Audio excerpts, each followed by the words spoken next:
Sintonia da Tarde. E o entrevistado do dia. Muito boa tarde para você, ouvinte da Manhã Sul, para você, internauta, boa tarde. Estamos chegando com o entrevistado do dia.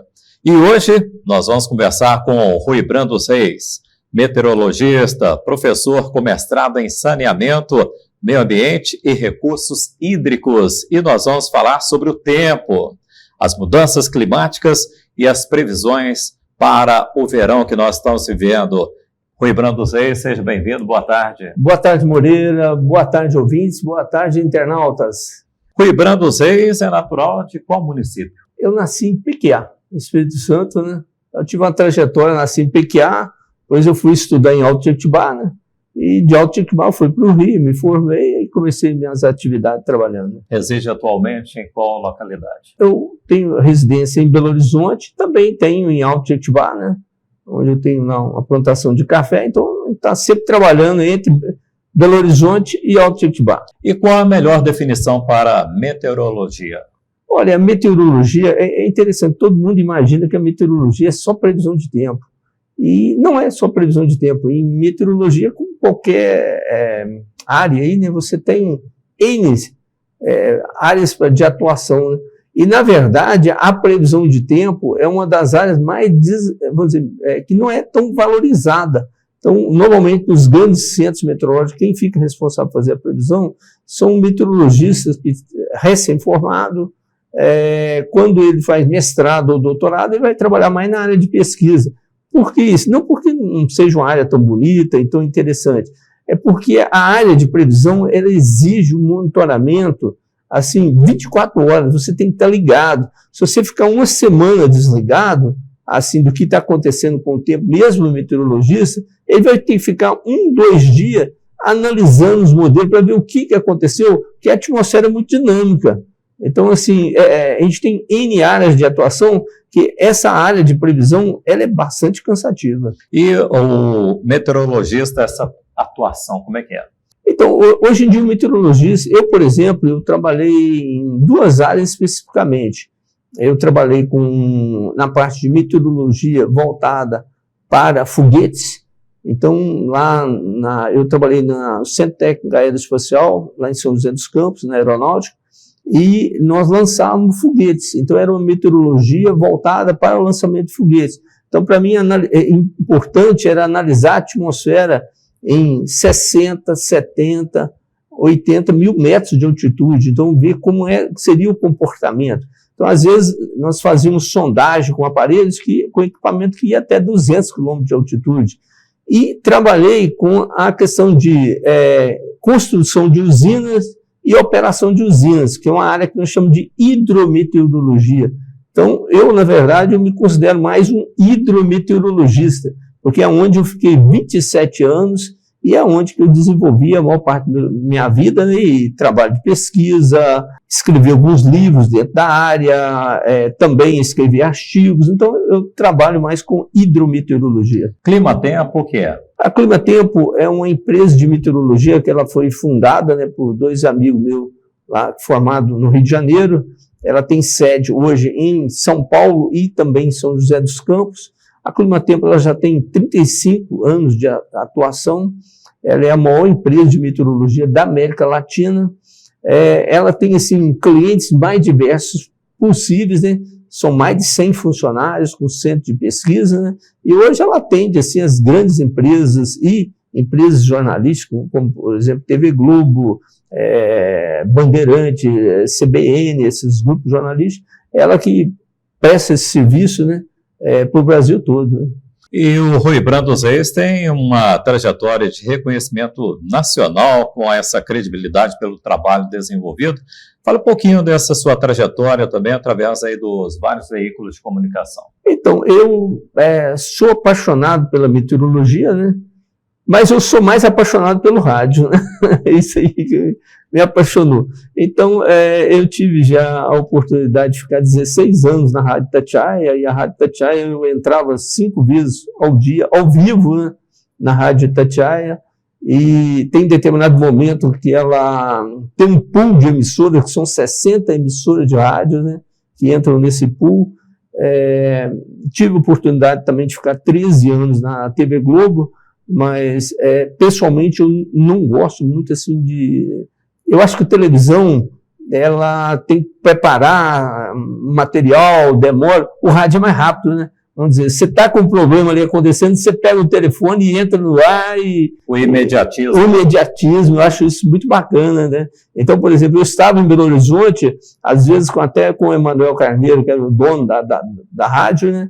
Itatiaia, até no programa de bate-bola, a gente entrava com a previsão do tempo, vamos dizer, estava chegando uma tempestade em Belo Horizonte, a gente imediatamente pegava o telefone e entrava em contato, colocava no ar, a gente já dava o alerta que a tempestade estava chegando, que bairros queria ser atingido. E eu gosto muito também da questão de defesa civil, né? É onde eu fiquei na defesa civil do Estado também por um período de quase 20 anos, né? Oi, Bruno. E quanto a equipamentos que são utilizados aí para trabalhar a previsão do tempo? Como é que é essa questão? Olha, hoje não existe problema com equipamentos, nós estamos super preparados. A gente tem uma rede, não só aqui nacional, mas mundial de equipamentos com transmissão de dados online para os centros meteorológicos, né? Dados de superfície são coletados aqui na superfície da Terra, dados de altitude são lançados 2 vezes na atmosfera, vão até 22 km de altitude. Você tem radares meteorológicos que cobrem hoje o Brasil todo.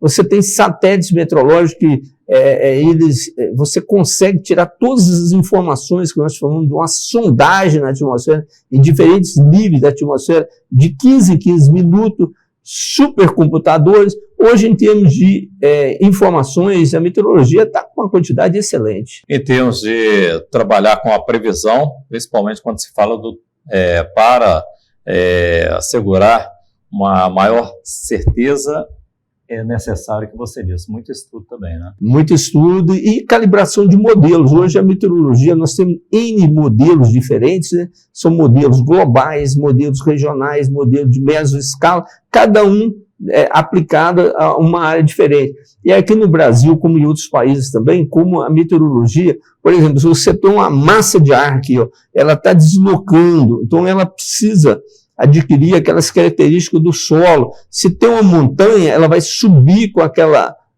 umidade toda e depois pode formar uma nuvem e ela vai processar dentro da nuvem para ver se vai formar uma gotícula para cair ou não, qual é a quantidade de gotícula d'água que vai cair na superfície da Terra. E com isso você exige supercomputador. Hoje o computador mais rápido do Brasil é utilizado na meteorologia. 700 trilhões de operações por segundo. Que ótimo, hein? Sintonia da Tarde, com Moreira Lopes. E hoje nós estamos conversando com o Rui Brando Seis, meteorologista, e nós estamos aqui com o tema as mudanças climáticas e as previsões para o verão. Agora, o Rui Brando, nós podemos então entender que o clima não é uma ciência exata, não é isso? Olha, não é, porque nós não conhecemos assim, todas as variáveis possíveis, né? Normalmente, quando você vai rodar um modelo de previsão, se é um modelo que a gente chama de, às vezes, para 5 dias, de curto prazo, ou um modelo para 15 dias, um modelo para mês, ou até um modelo de previsão climática, que é um modelo que você está simulando que vai acontecer nos próximos 50, 100 anos para frente, você vai entrar com variáveis, mas nem sempre você conhece todas elas. Então, a cada dia estão sendo feitas pesquisas e nós estamos entrando com informação das variáveis. E com isso, a previsão está melhorando. Hoje, por exemplo, a Climatempo ela já tem uma previsão de 72 horas, onde você pode acompanhar o que vai acontecer de 3 em 3 horas. Então, assim, 3 horas da manhã vai estar chovendo? Qual a quantidade de chuva? Como é que vai estar o vento? 6 horas da manhã, 9. Então, a tendência, num futuro muito rápido, a gente ter informações hora a hora, você vai ter assim, nos próximos 15 dias, então você vai se programar melhor as suas atividades. Perfeito. E atualmente, quais os principais fenômenos que interferem no clima? Olha, nós temos um dos grandes fenômenos, além das mudanças climáticas, que interferem muito, né? É um dos grandes, inclusive, que está interferindo agora para nós, são os fenômenos El Niño e Laninha, né? Nós estamos aí desde 2020 sob a influência de um Laninha. O Laninha é o esfriamento da temperatura da água do mar na costa do Peru e do Equador. Com isso mexe no clima todo. Aqui na nossa região ele tem muita influência no frio e nas chuvas de verão. nós observamos aí inundações em 2020, 2021, 2022, nesse período chuvoso, agora está sendo bem chuvoso, conforme estava previsto. Então, assim, tudo influencia. E temperaturas muito baixas, né? A gente vê que semana passada mesmo, devido à chegada dessa frente fria, nós tivemos ondas de frio no sul do Brasil, geadas em Santa Catarina. No mês de novembro, o pessoal só lembrar, né, no mês de novembro de 2022, nós tivemos geadas no sul do Brasil e até neve. Aqui, na nossa região, na Zona da Mata, gelou, né? Tivemos mais de uma semana com todo mundo agasalhado. E a interferência do homem na natureza vai resultar em alguma alteração climática? Olha, é enorme. Isso é uma coisa que nos preocupa muito, principalmente na Amazônia, porque, igual nós tivemos aí nos meses de novembro, dezembro e janeiro, chuvas intermitentes durante vários dias seguidos. Por que essas chuvas ocorreram? Porque nós tivemos a chegada de frente fria aqui no estado e um corredor de umidade se formava da Amazônia no sentido do Oceano Atlântico, trazendo umidade e alimentando esse sistema frontal aqui, gerando chuva durante vários dias seguidos. A influência nossa no desmatamento, principalmente da Amazônia, vai trazer diminuição da precipitação aqui para nós, ondas de calor, né? Então, assim, nós temos que ter um cuidado muito grande no que nós fazemos com o nosso planeta, porque principalmente com a questão do tempo, já tivemos, né, nesse ano passado, né, ondas de calor intensas na Europa, nos Estados Unidos, batendo recorde, na China, nunca tinha acontecido pelos dados meteorológicos lá. Até no Rio Grande do Sul, né? Também, aqui no Brasil, então grandes fenômenos. E dá um exemplo, assim, rapidamente, o Brasil não tinha furacões e nem tornados. Hoje já tivemos ocorrência de 2 furacões que chegaram no Brasil e tornados todo ano nós estamos já observando aqui no Brasil. Temos observado aí chuvas concentradas.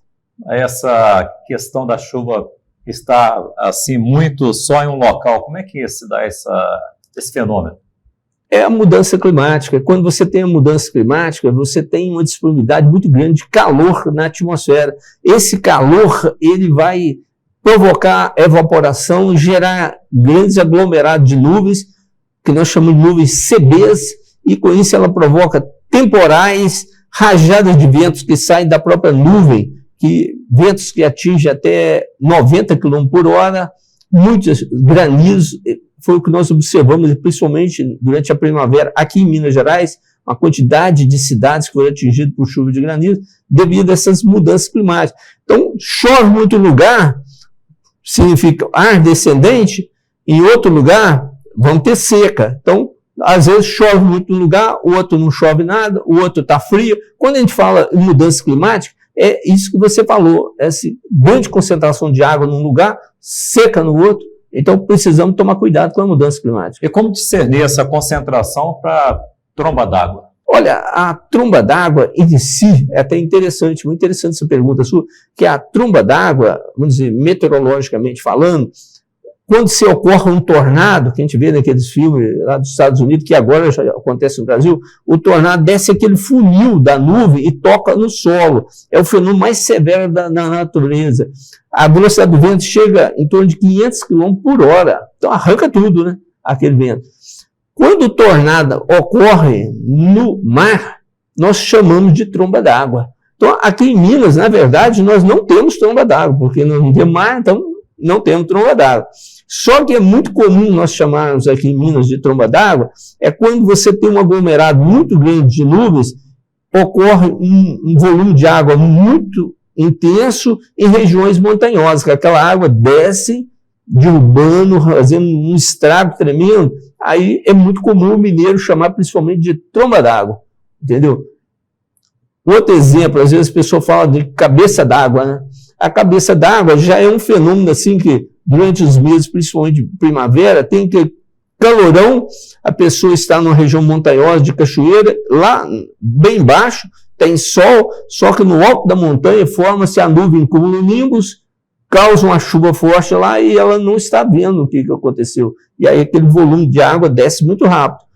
A diferença de tromba d'água para o cabeça d'água aqui em Minas é pela extensão, a área de extensão. que atinge. Perfeito. Agora, a questão da temperatura, segundo algumas informações, a temperatura tende a se elevar nos próximos anos. Qual é a realidade quanto a isso? Então, eu cheguei até a participar em 2016, né, da discussão, que é do painel intergovernamental de mudança climática, que foi em Paris, é um órgão da ONU, né, que ele discute essa questão de mudança climática. Então, o que está valendo ainda é essa referência de 2016, que é o Acordo de Paris, que a temperatura não pode passar de 1,5 graus, que se passar, nós podemos ter fenômenos assim que vão ser quase que incontroláveis as consequências dele.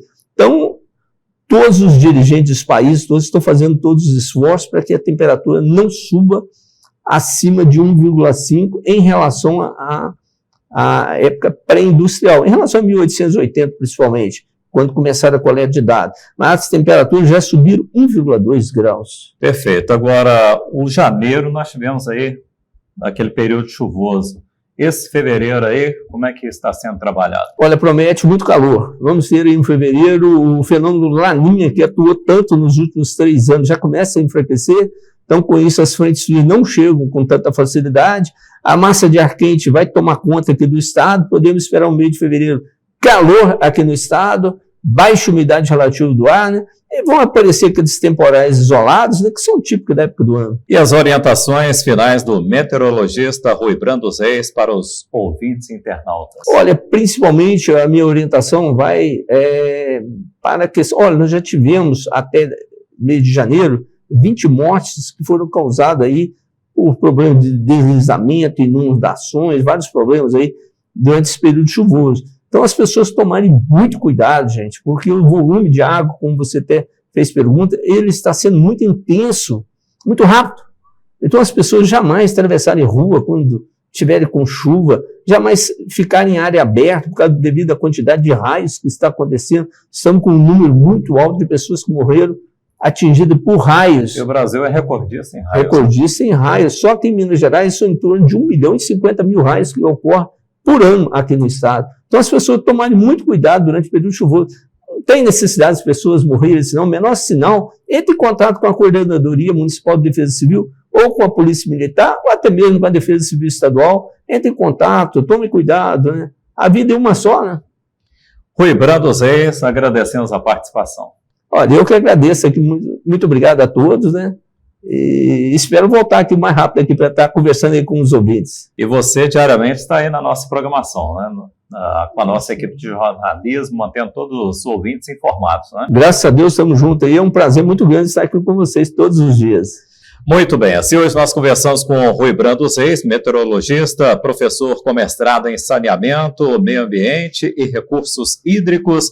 E o nosso tema do entrevistado do dia, as mudanças climáticas e as previsões para esse verão. Um grande abraço, um grande carinho para você, ouvinte da Manhuaçu, uma boa tarde também para você, internauta. Sintonia da Tarde e o entrevistado do dia.